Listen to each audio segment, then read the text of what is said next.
From days to days. Opo, nakita nga namin sila Sir Gavin. Tuwang-tuwa nga kami dyan kasi lagi namin inaabangan talaga yung vlogs nila. Napadaan nga lang kami dyan, kaya naman hindi talaga namin alam na nandyan sila. Ang gaganda at ang gagwapo nga nila sa personal.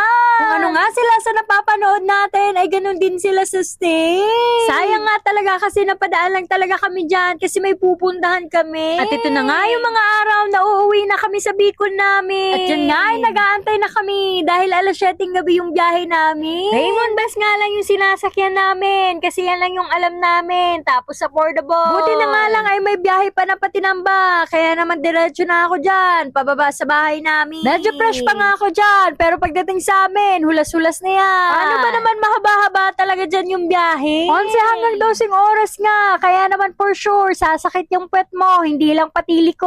Ito nga kami dyan magkakasama sa biyahe. Yung bebe ko, tapos yung kuya niya, kaya hindi naman kami buwelo sa paglaro ng mahal-mahala. At dyan nga ay medyo madali lang yung biyahe namin kasi bihira lang yung stopover. Kaya nga ikaw nahihiin ay mag-pampers ka na lang para hindi sumakit yung pantog mo. At yan nga ay nasa parte na kami ng libmanan at medyo maliwanag na rin. At damang-dama na din yung sakit dyan ng katawan. Buti na lang kasama ko yung baby ko.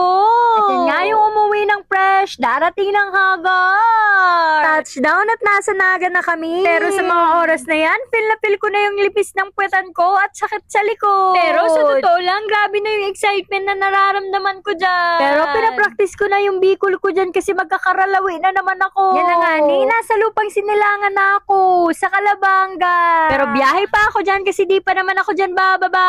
Kundi sa barangay Mangiring, sa lugar na Kadakol Badi. Cherry. Diyan na nga na nakababa ako ng safe, kaya naman praise God. Pero sa totoo lang, ay takot talaga ako sumakay sa bus dahil sa aksidente, pero hindi kami pinabayaan ng Diyos. Umuwi nga ako dyan, isa man sa pamilya ko ay walang nakakaalam. Kaya naman nang makita ko ni mama ay umiiyak na naman siya. Paano ba naman nandiyan na naman yung pinakamaganda at favorite niyang anak? Tapos yung kapatid ko na sinasabi niyong kamukha ko ay papasok na naman siya sa school, pero maluksa naman. Tara guys, at hanggang dito lang na naman ang aking video. Abangan niyo pa ang iba ko pang kaganapan sa pag-uwi ko ng Bicol. Maraming salamat! Paaram!